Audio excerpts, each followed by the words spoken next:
फिर उसके बाद हमारा आ गया पैकेजिंग। पैकेजिंग हमारा क्या है कि पैकेजिंग हम क्यों करते हैं, जो हमारी प्रोडक्ट है उसको हम कंटेन कर सके एक प्लेस से दूसरी प्लेस तक, ठीक है, और उसको क्लाइमेटिक कंडीशन से बचाने के लिए भी उसकी पैकेजिंग की जाती है। तो पैकेजिंग क्या है, a case, a container, wrapper और other receptacle for packaging goods, की गुड्स को पैक करने में, उसको पैक करने के लिए पैकेजिंग की जाती है। इसमें पैकेजिंग में क्या क्या होता है, डिज़ाइनिंग होती है, उस कंटेनर को बनाना, ठीक है, जिसमें भी वो पैकेजिंग, तो पैकेजिंग पहले उस पैकेजिंग को बनाना, ठीक है, और फिर किस लिए बना रहे हैं, ताकि उसकी सेल या फिर ट्रांसपोर्टेशन या यूज़ करने में वो काम आ सके, इसलिए बना रहे हैं, ठीक है। लाइक जैसे कि अगर मिल्क है, ठीक है, तो मिल्क के कंटेनर मतलब जो उसकी पैकेजिंग है वो ज़रूरी है, क्यों, क्योंकि मिल्क को आप हाथ से उठा के तो दोगे नहीं ना सेलर को, तो उसकी पैकेजिंग ज़रूरी है, ठीक है। किस लिए ज़रूरी है, उसको उठा के ट्रांसपोर्ट सेल करने के लिए, ठीक है। और यूसेज वाली चीज़ें लाइक जैसे कि मेडिसिन हो गया, ठीक है, मेडिसिन हमारी अगर हम ऐसे ही खुला देंगे तो वो क्लाइमेटिक कंडीशन में ख़राब हो जाएगा, तो उसको यूज़ कर सके इसीलिए उसको हम पैकेजिंग करते हैं, ठीक है। फिर उसके बाद 2 parts of this definition, physical transportation and sale for ultimate usage of the product, the science and technology as well as art part of the package। तो क्या सबसे पहले कि उसकी ट्रांसपोर्टेशन के लिए, सेल के लिए और यूजेज के लिए पैकेजिंग करते हैं, और दूसरा वो पैकेजिंग करने के लिए टेक्नोलॉजी, आर्ट और आर्ट लगती है, ठीक है।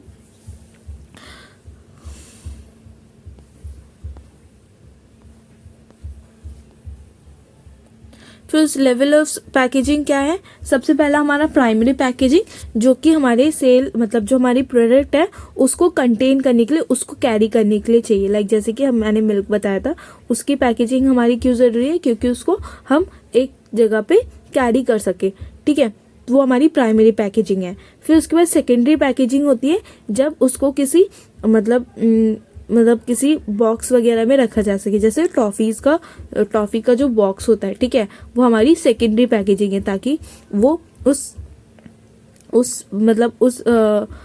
प्रोडक्ट को होल्ड करके एक जगह बहुत सारे प्रोडक्ट को एक साथ रखा जा सके, ठीक है।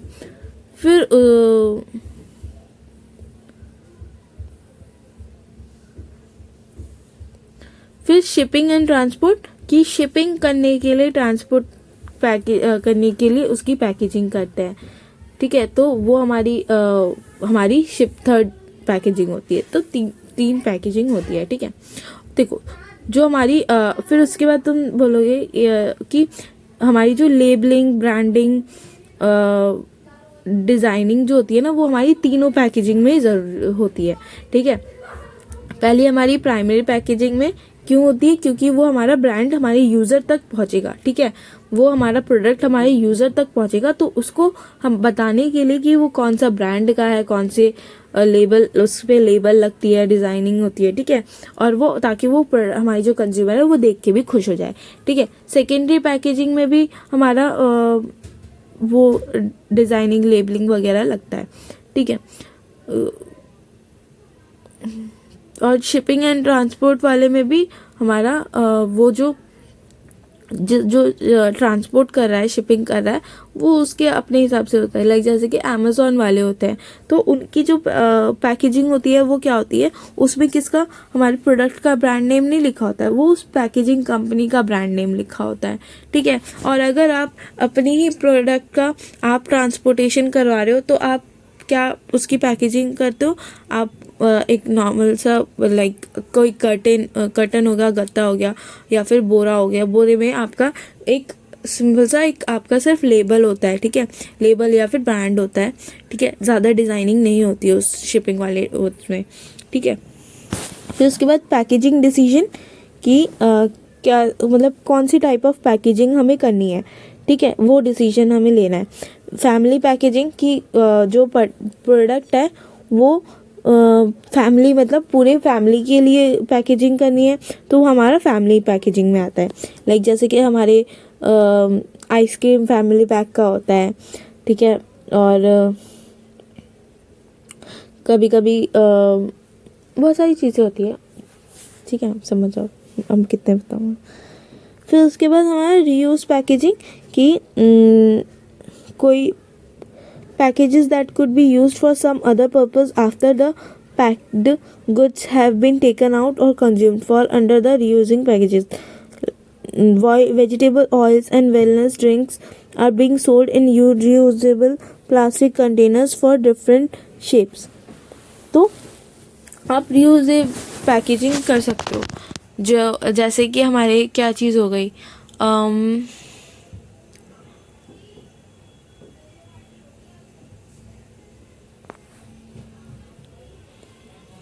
जो ये वाटर बॉटल्स होती है, पानी मतलब जो पेप्सी वगैरह की बॉटल्स होती है, वो फिर उनका फिर वो पैकेजिंग किसके काम आती है, अपने दूसरे जो हमारे लोअर सेलर्स होते हैं, वेंडर्स होते हैं, उनके पैकेजिंग में काम होती है। वो अगर जो भी चीज़ बेच रहे हैं, ठीक है, तो उनके पैकेजिंग के लिए काम होती है, तो रीयूज पैकेजिंग होती है, ठीक है।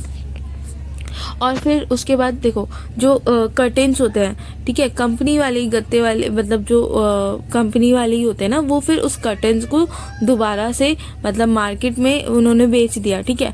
फिर उसके बाद जो होलसेलर्स जो खरीदते हैं, ठीक है, वो फिर बल्क में अपने जो कर्टेन खरीदने वाले होते हैं उनको बेचते हैं, ठीक है। और वो कर्टेन जो खरीदा है जिन्होंने, उनको वो फिर कंपनीज को बेचते हैं। तो वो रीयूज पैकेजिंग कर रहा है, एक कंटेनर चला और फिर उसके बाद यूज़ होके मार्केट से घूम घाम के वो फिर कंपनी पे चला गया, ठीक है।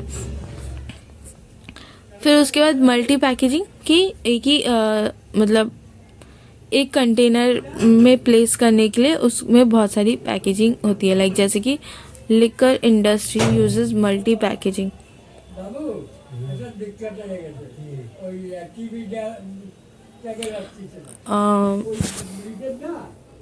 ये वही कर्टेन वाला है कि बहुत सारी यूनिट्स हमने एक पैकेट मतलब बहुत सारी यूनिट्स हमने अपने एक कंटेनर में रखे हुए हैं, ठीक है। फिर उसके बाद सिग्निफिकेंस ऑफ पैकेजिंग की क्या मतलब क्या फीचर्स है हमारे, क्या कैरेक्टर्स, सिग्निफिकेंस हमारा क्या बोलते हैं, फीचर्स या इम्पोर्टेंस, ऐसे ही होता है। सिग्निफिकेंस इम्पोर्टेंस होता है शायद, इम्पोर्टेंस होता है। Packaging has become one of the essential service of modern marketing.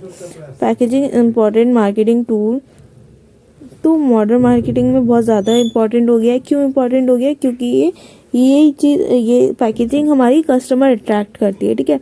Customer सबसे पहले पैकेजिंग ही देखती है, कब जब भी कोई प्रोडक्ट खरीदने जाती है तो वो सबसे पहले पैकेजिंग ही देख के वो उसको फिर जज करती है, ठीक है। तो इसीलिए हमारी पैकेजिंग ज़रूरी है। फिर उसके बाद packaging facilities the sale of a product, ठीक है। क्यों फैसिलिटेट करता है, समझ गए होगे कि वो हमारी ब्रांड नेम बताता है, लेबलिंग बताता है, ठीक है, और डुप्लीकेट प्रोडक्ट से अलग होता है, ठीक है। फिर उसके बाद packaging increasing the utility of branding of a product, कि कौन सी यूटिलिटी इंक्रीज करता है कि हम ब्रांड नेम बता सकते हैं अपने पैकेजिंग के ज़रिए। फिर उसके बाद फंक्शंस ऑफ पैकेजिंग की फंक्शन क्या है पैकेजिंग के, देखो प्रोडक्ट को प्रोटेक्ट करता है फ्रॉम मतलब किसी भी तरह की डैमेज से बचाता है, चाहे वो टेम्परेचर डैमेज हो या फिर केमिकल डैमेज हो, ठीक है, किसी भी तरह की डैमेज से बचाता है। फिर उसके बाद अपील टू द कस्टमर, कि कस्टमर को अट्रैक्ट करता है, ठीक है। फिर perform functionally, the science and technology part of the package refers to a package performing function, कि अपने फंक्शन परफॉर्म करता है, जिस काम के लिए वो बना है वो काम वो परफॉर्म करता है। लाइक जैसे कि हमारे ऑयल को कंटेन करने के लिए हमारी टिन होती है, टिन के कंटेनर्स होते हैं, ठीक है, तो वो उसको बचाती है, ठीक है, मतलब कैरी करती है, ताकि हमारा जो क्योंकि जो हमारी ऑयल होते हैं वो हमारी स्लिपरी होते हैं ना ऑयल से, तो वो टिन को कैरी कर सके, इसीलिए वो अगर किसी पन्नी में या मतलब किसी प्लास्टिक की चीज़ में करते तो वो फिसल के गिर जाती है ना, मतलब स्लिपरी हो जाती। और किसी पेपर के कार्टन या पेपर में भी नहीं कर सकती क्योंकि वो लिक्विड है, ठीक है। तो हर हर हर पैकेजिंग का एक रीज़न होता है, टेक्नोलॉजी और साइंटिफिकल रीज़न होता है, जो जिस पर्पस के लिए वो बना है पैकेजिंग वो अपना पर्पस पूरा करता है, ठीक है। कन्वीनियंट होता है हमारा पैकेजिंग, एक जगह से दूसरी जगह कंटेन करने में कन्वीनियंट होता है, मतलब, ठीक है। फिर उसके बाद कॉस्ट इफेक्टिव होता है हमारा। फिर उसके बाद easily handling, preventing alteration, publicity to product, तो ये सही चीज़ है। फिर उसके बाद requisites of a good package, क्यों नीड है उसकी, एक गुड पैकेजिंग की नीड क्यों होती है। सुटेबल होता है, प्रोटेक्टिव होता है, रिक्वायरमेंट ऑफ कंज्यूमर पूरा करता है। पैकेजिंग मटेरियल्स होता है, ठीक है, कॉस्ट कम होती है इसकी। अट्रैक्टिव होता है ये। Size and shape, durability, durable होता है, कंटेन करने पे हमारी जो क्लाइमेटिक कंडीशन उसको अफेक्ट नहीं करती है, ठीक है। मटेरियल यूज्ड इन पैकेजिंग, क्या क्या मटेरियल यूज़ हो सकता है हमारी पैकेजिंग के लिए। एल्यूमिनियम पेपर यूज़ हो सकता है, पेपर कार्डबोर्ड यूज़ हो सकता है, प्लास्टिक मटेरियल्स यूज़ हो सकता है, ठीक है।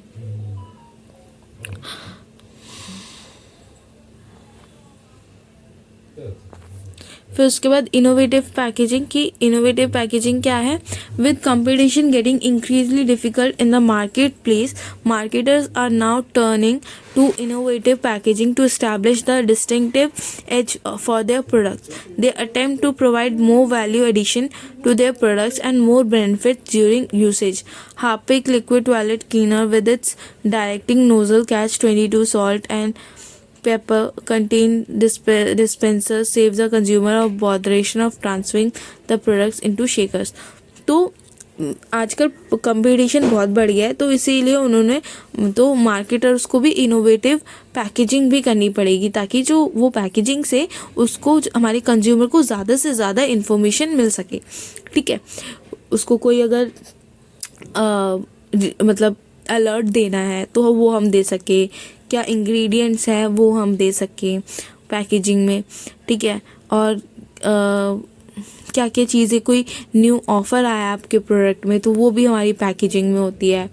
कुछ इंक्रीज वॉल्यूम या फिर डेंसिटी, मतलब कुछ होता है ना कि increase of with addition of 2% in grams या फिर 2% मोर फ्रॉम बिफोर, ऐसे जो पैकेजिंग में लिखा होता है ऊपर की साइड, है ना।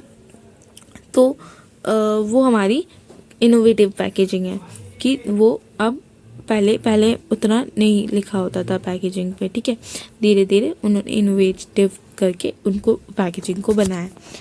फिर उसके बाद तो अब लेबलिंग क्या होता है कि अगर कोई हमारा जो पैकेज किया है, हमने पैकेजिंग किया है, उस पर हमारे प्रोडक्ट की आइडेंटिफिकेशन को लगाना, वो हमारा लेबलिंग होता है, ठीक है। तो लेबलिंग क्यों करते हैं कि जो हमारा जो प्रोडक्ट है उसकी इन्फॉर्मेशन हम अपने प्रोडक्ट की इन्फॉर्मेशन, प्रोडक्ट के प्रोड्यूसर की इन्फॉर्मेशन, ब्रांड, ग्रेड, इन सब की इन्फॉर्मेशन प्रोवाइड करने के लिए हम लेबलिंग करते हैं, ठीक है। पैकेजिंग, ब्रांडिंग, लेबलिंग सारे काम एक साथ किए जाते हैं, ठीक है। फिर उसके बाद हमारा है packaging and the label should give buyers accurate and up to date information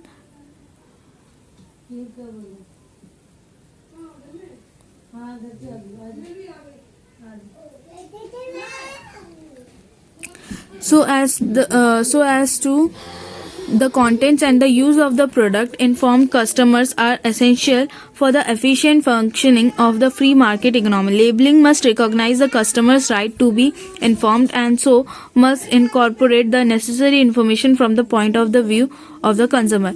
क्या जो पैकेजिंग और उनके जो लेबल होते हैं वो क्या करने चाहिए, अपने कस्टमर को एक्यूरेट, सही और up to date information provide करनी चाहिए, ठीक है।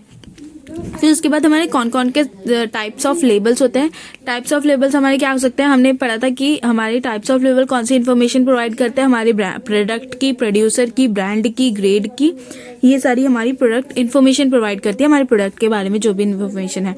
तो किस किस टाइप के हो सकते हैं, ब्रांड लेबल हो सकता है कि उसमें पॉपुलर ब्रांड नेम हो अगर कोई, तो उसके ब्रांड नेम ही काफ़ी होता है अपने प्रोडक्ट के बारे में इन्फॉर्मेशन बताना, क्योंकि वो बहुत पॉपुलर ब्रांड है तो उसकी इन्फॉर्मेशन हर कंज्यूमर को है, तो ब्रांड नेम दिखा देने से ही वो प्रोडक्ट की पहचान हो जाएगी। इसलिए सिर्फ ब्रांड लेबल लगा देना भी हमारा टाइप ऑफ लेबल होता है, ठीक है। फिर उसके बाद ग्रेड लेवल की कौन सी स्टैंडर्ड का वो प्रोडक्ट है वो हमारा ग्रेड लेबल होता है। फिर उसके बाद डिस्क्रिप्टिव लेबल कि जो लेबल लगाया उसमें हमने प्रोडक्ट के नाम के साथ साथ उसके फीचर्स यूज़ को भी हमने मतलब उसमें लिखा है, ठीक है, लेबल किया है।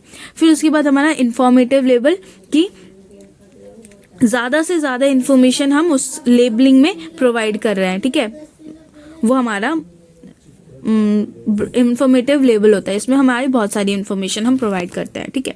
फिर उसके बाद एसेंशियल इन्फॉर्मेशन ऑन लेबल्स कि क्या क्या इंपॉर्टेंट इन्फॉर्मेशन हमें प्रोवाइड करनी चाहिए अपने लेबल पे, ठीक है। Picture of the product, accurate details so as to size, colour and appearance, ये सारे देखो।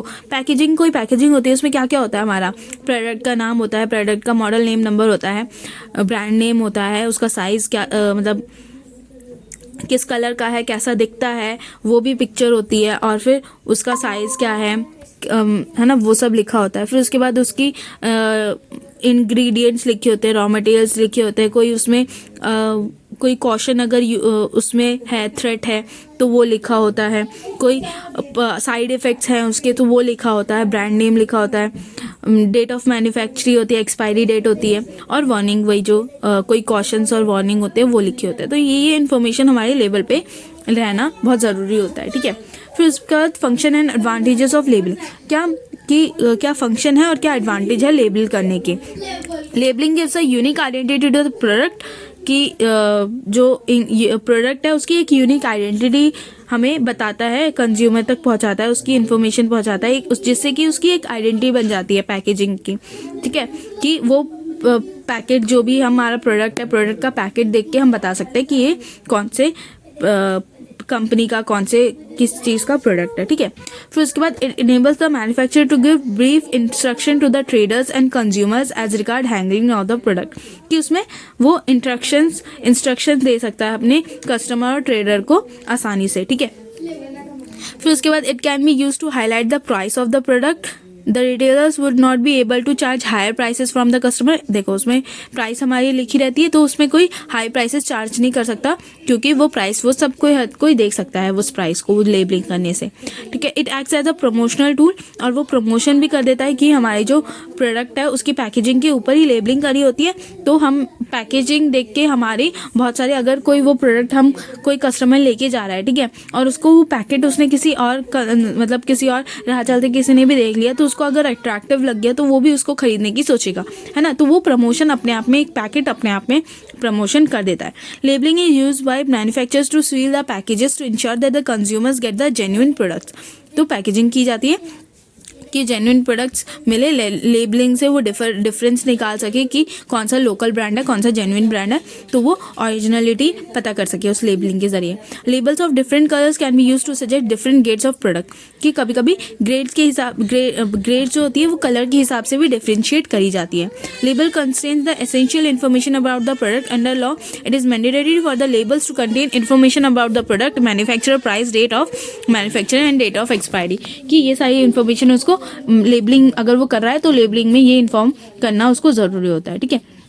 In fact a good label can be an important sales instrument, कि इम्पॉर्टेंट सेल्स इंस्ट्रूमेंट भी होता है, क्यों, क्योंकि ये एडवर्टाइजिंग करता है, खुद में ही प्रमोशन करता है, इन्फॉर्मेशन प्रोवाइड करता है। तो इन्फॉर्मेशन प्रोवाइड कर रहा है तो कंज्यूमर अगर किसी, देखो उसने बाहर से दूर से किसी ने देख के उसको पसंद आई वो प्रोडक्ट, तो उसने फिर उससे पूछा, सेलर से पूछा कि भैया वो प्रोडक्ट दिखाना कैसा है। फिर उसने उस प्रोडक्ट को देखा, फिर उसने उसको दूर से ही मतलब उस पैकेट के पैकेजिंग के ऊपर से उसको उसके प्रोडक्ट के बारे में सारी की सारी इन्फॉर्मेशन मिल गई, तो उस सारी की सारी इन्फॉर्मेशन मिल जाने के बाद वो उसको लेने का सोचेगा, और मतलब लेना है या नहीं वो उसके बाद पता करेगा ना। अगर उसको वो इन्फॉर्मेशन नहीं मिलती तो वो कहता नहीं, मुझे अगर इन्फॉर्मेशन नहीं मिलती तो उसे पता नहीं चलता कि क्या काम है, और उससे ये नहीं वो पता कर पाता कि उसको ये प्रोडक्ट ज़रूरी है या नहीं है ना। तो इसीलिए वो एक इम्पॉर्टेंट सेल्स इंस्ट्रूमेंट भी हमारा गुड लेबल हो सकता है, ठीक है।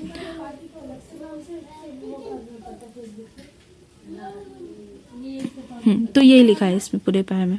इको लेबल्स, इको लेबल्स क्या होता है? Environmental awareness among the consumers increase because of which they prefer environmental friendly products. In many countries, eco label is awarded on the basis of products environmental friendliness. Green marketing has become a worldwide phenomenon these days, and environmental conscious people prefer products with eco label.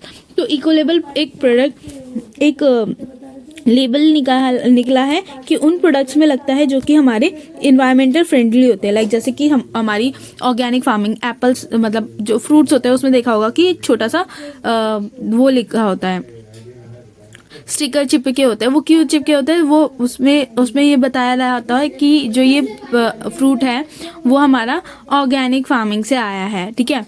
तो वो वैसे जो हमारे labels लगते हैं वो eco labels लगते हैं कि जो हमारे ये प्रोडक्ट है वो इन्वायरमेंटल फ्रेंडली है। इससे हमारी जो कंज्यूमर है उसको ये पता चले कि वो जो यूज़ कर रही है वो उसको मतलब साइड इफेक्टेड है एनवायरनमेंट के लिए या नहीं है, ठीक है। फिर उसके बाद हमारा स्टैंडर्डाइजेशन एंड क्वालिटी मार्क्स की कौन सी कुछ हमारी लेबलिंग में स्टैंडर्डाइजेशन या क्वालिटी मार्क्स भी लगाई जा सकती है, उसके हिसाब से कि कौन से स्टैंडर्ड का प्रोडक्ट है और उसकी जो क्वालिटी है वो कैसी है, ठीक है। तो वो हमारी लाइक जैसे ISI मार्क होता है, ठीक है, और इको मार्क होता है, एग मार्क होता है। तो ये सारी किस लिए होती है कि ये क्वालिटी डिफाइन करती है कि जो हमारा प्रोडक्ट है वो क्वालिफाइड है, मतलब अच्छी क्वालिटी का है, स्टैंडर्ड प्रोडक्ट है, ठीक है। ISI मार्क क्या होता है कि ISI मार्क होता है the use of ISI mark got wide popularity in India, particularly after the setting of the Bureau of Indian Standards in the year 1986. The mark symbolizes the use of a standard quality control in the production of the concerned product. Improper use of the mark is the offense. The standard mark has been developed for about 1,250 products, including agriculture implements, baby foods, electrical goods, electronic items, foodstuffs, drugs, cosmetics, utensils, textiles, furniture, sports goods, paints, carpets and detergents. तो ये product में ISI mark लगता है। और ये जो ये marks हैं ये सारे हमारी मतलब अगर इन सब में आपने गलत यूज़ किया है इन सब मार्क्स का तो वो पनिशेबल होता है, ठीक है। जो कंपनी यूज़ करती है वो पनिशेबल होती है। ये आप ऐसे ही यूज़ नहीं कर सकते। आपका अगर क्वालिटी का प्रोडक्ट है, स्टैंडर्ड प्रोडक्ट है, तभी आप ये मार्क्स यूज़ कर सकते हो, ठीक है। तो ये प्रोडक्ट्स हमारे इन प्रोडक्ट्स में हमारे ISI मार्क्स यूज़ होते हैं, ठीक है। फिर उसके बाद इको मार्क अभी बताया जो इन्वायरमेंटल फ्रेंडली होता है वो हमारा इको मार्क होता है। This scheme has been evolved by the ministry of environment under the water prevention and control of pollution act 1974 and the air prevention and control of population act 1981. The necessary license is issued by the BIS. The products covered by the scheme include toilet soaps, food products, paper, and detergents. The manufacturers are required to display a list of critical ingredients with their heights, weights in percentage in order to minimize the harm to environment. The manufacturers are encouraged to recycle materials for packages. तो ये सारे क्या होता है, ये जो toilet soaps, food products, paper, detergents में ये इको मार्क लगे होते हैं, ठीक है।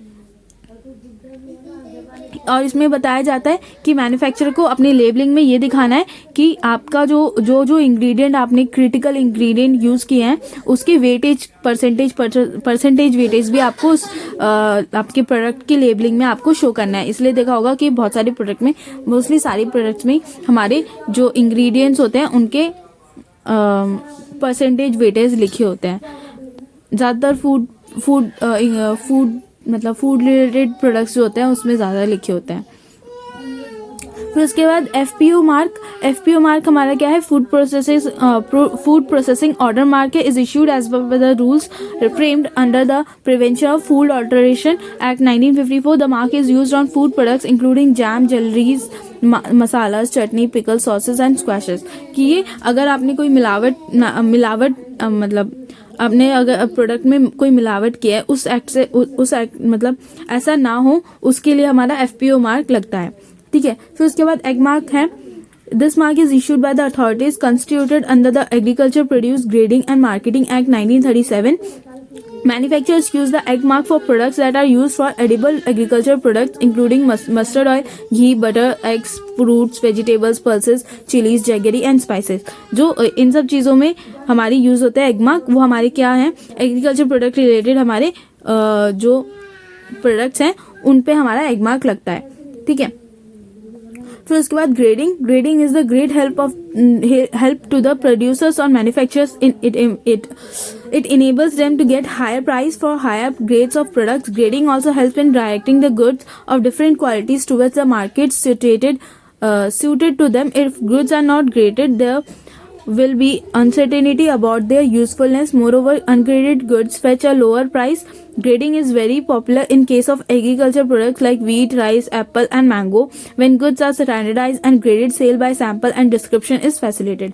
तो grading हमारा क्या होता है कि ग्रेड हम कुछ ग्रेड्स प्रोवाइड करते हैं, तो वो हमारी ग्रेडेड प्रोडक्ट्स होता है. ठीक है. जो हाई क्वालिटी, हमारी क्वालिटी के हिसाब से, स्टैंडर्ड के हिसाब से हम उसके ग्रेड्स प्रोवाइड करते हैं. ठीक है. फिर उसके बाद मतलब अच्छी ग्रेड के जो प्रोडक्ट होते हैं वो अच्छे प्राइस पे बिकते हैं और अच्छी सेल्स होती है उनकी, और जो लो ग्रेडेड प्रोडक्ट्स होते हैं वो हमारे मतलब लो प्राइस के होते हैं. ठीक है. फिर उसके बाद after sale services, customer support services. कि once the product has caused the seller, it is the buyer who uses the physical product, and it is possible that the physical product does not perform as expected because of some mechanical, technical or other defect. For example, Hewlett Packard HP has brought a new model of printer into the Indian market. If a customer complains that a color printer has failed, the company will immediately replace the printer. This is intended to save the big name HP from losing its image. तो after sale services और services provide करता है. क्यों? ताकि वो उसकी जो image है वो उसकी बनी रहे. ठीक है. जैसे अभी एग्जांपल दिया HP का, उन्होंने कोई न्यू प्रिंटर लॉन्च किया है और वो प्रिंटर की अगर कोई कंप्लेन कर रहा है कंज्यूमर, तो उस प्रिंटर को वो दोबारा मतलब उस प्रिंटर को रिप्लेस कर देगी. क्यों? उसका जो उसने कुछ services after sale services provide की है. ठीक है. तो वो हमारा आफ्टर सेल सर्विसेज होता है, जिससे कि वो कंपनी अपनी जो रेपुटेशन है उसकी वो लूज ना कर दे. और आफ्टर सेल सर्विसेज में क्या होती है, रिपेयर्स होते हैं, वारंटीज, गारंटीज होती है कुछ पीरियड के लिए. ठीक है. और हमारी डैमेज वारंटी में हमारी डैमेज प्रोडक्ट्स भी इंक्लूड हो सकते हैं और अनडैमेज्ड भी. कि लाइक जैसे कि लेनोवो में हमारी डैमेज की भी सर्विसेज दी जाती है अगर वारंटी पीरियड के अंदर हो तो. पर अदर फोन्स में लाइक MI में आपको डैमेज प्रोटेक्शन की सर्विसेज नहीं दी जाती है. फिर उसके बाद वारंटी पीरियड खत्म होने के बाद भी आपकी सर्विसेज वो बात सुनता है, आपकी फीडबैक्स लेता है, पर उसके लिए वो चार्ज लगता है. ठीक है.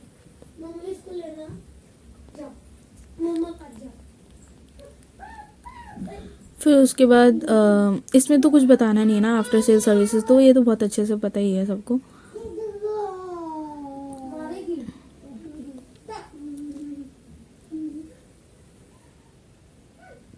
बताना है क्या?